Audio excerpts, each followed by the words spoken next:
If you're tired of staring at your phone all day, it's time for a change. AR glasses might be the future. Imagine a world where your screen is everywhere you look. Snap, the folks behind Snapchat, are back with AR glasses called spectacles. Yes, you heard that right. Think Pokemon Go, but for your entire life. Everything around you could be part of the game. But hold up, these glasses are still a bit clunky. We're talking early prototype vibes.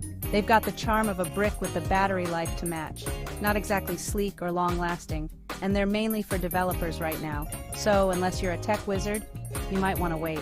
Patience is key here. Snap's CEO, Evan Spiegel, thinks these spectacles could make tech exciting again. Imagine the possibilities. Imagine connecting with the world around you, not just your screen. Wild, right? So, are smartphones dead? Not quite yet.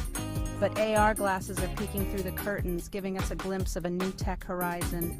The future is almost here.